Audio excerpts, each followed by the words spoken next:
What's up, guys? My name is Senakofi. Welcome once again to this channel. If you are new here, we do book reviews here, and I'm here with another book. And the title of this book is The 7 Habits of Highly Effective People. And it was written by Stephen Covey.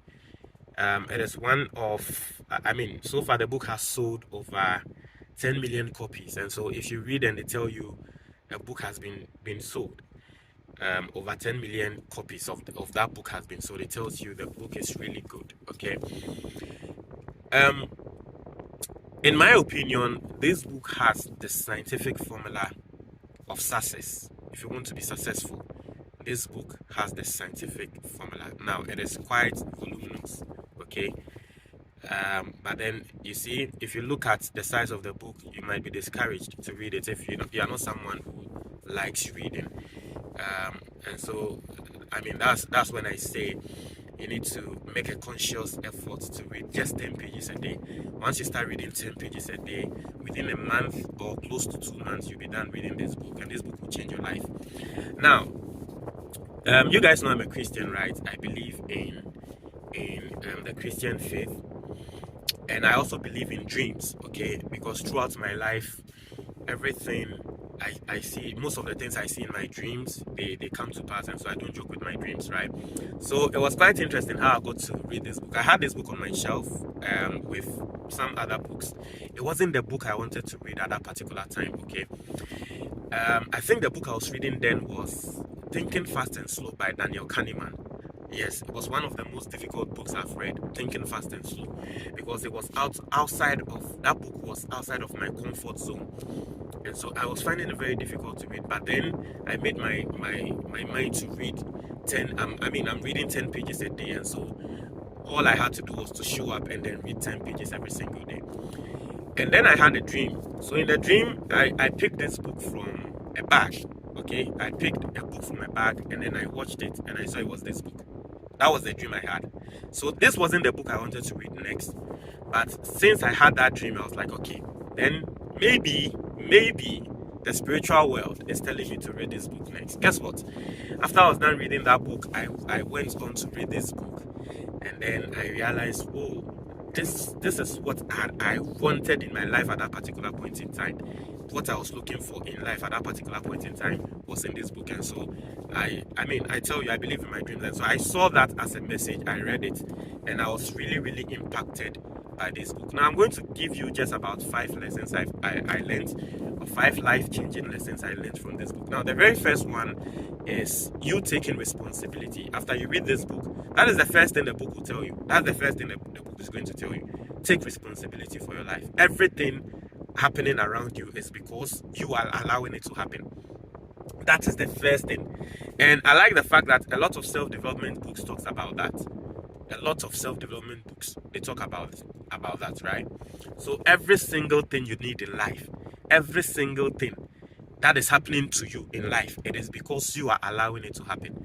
And so that is the first thing. Take responsibility.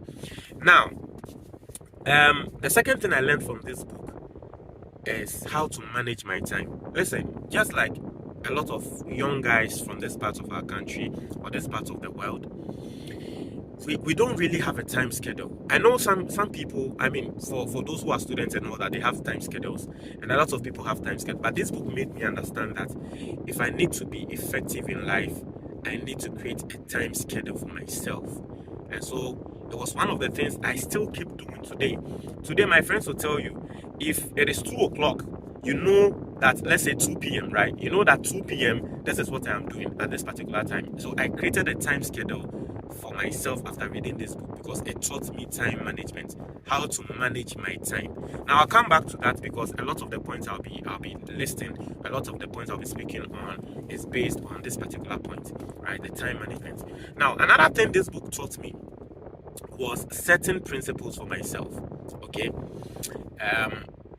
So listen, I used to know what I wanted in life. Okay, I knew what I wanted in life, but I sort of allowed things to just happen like that.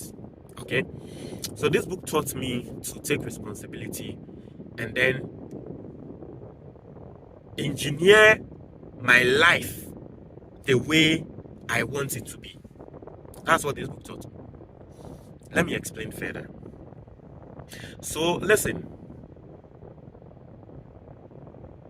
I knew for a very long time I'm able to work well with people who are positive. Okay, and so if I'm in a space where there is positive energy, I realized I work well in that space. If I'm among friends who have positive mindsets, I'm able to work well. So I realized that a very long time.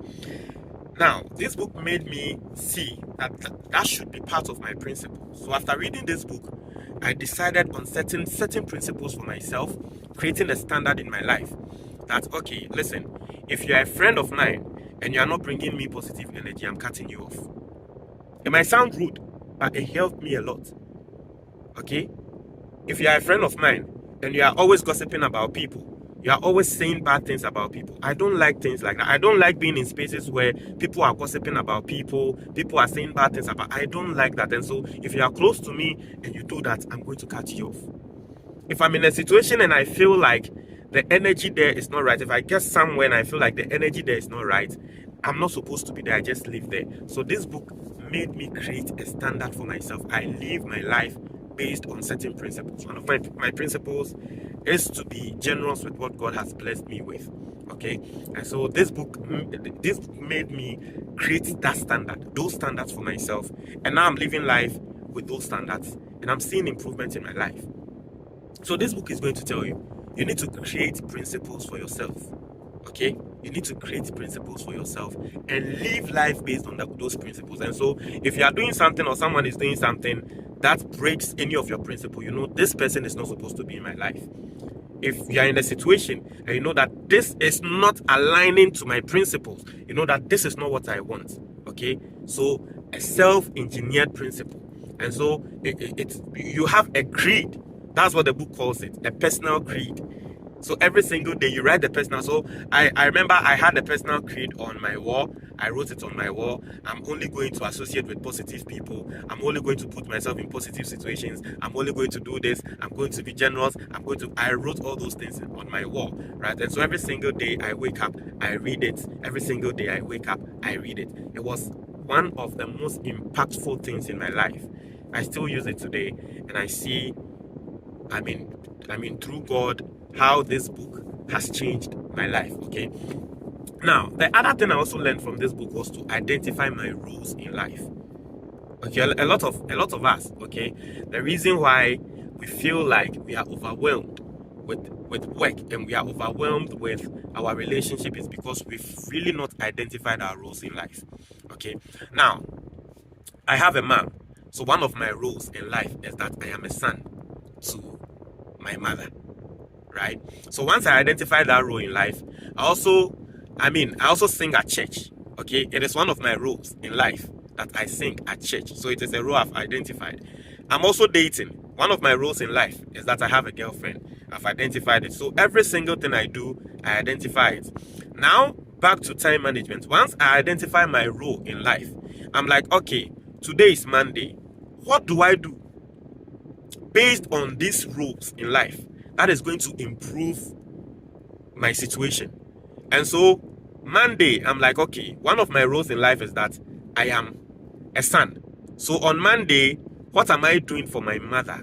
Am I supposed to run some errands for her? Am I supposed to get her something? And so I write it down. Okay, I check my time, and I'm like, this particular time I'm supposed to go get this thing for my mom. My girlfriend, I'm like, okay, my role in life is I am dating. I have a girlfriend. So during the day, what am I supposed to do to add up to the bond we are having?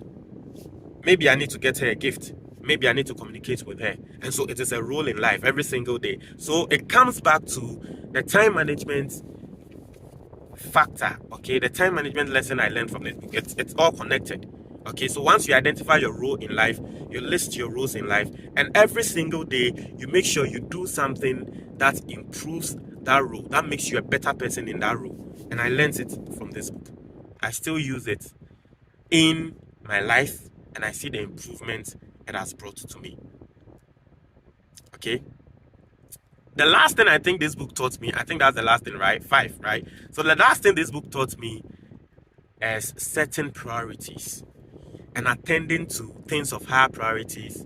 And then, before attending to things of lower priority. You see, sometimes we are not setting priorities in our lives. Sometimes the reason why it's like we are all over the place, we don't know what we are doing, is because we've not set priorities in our lives.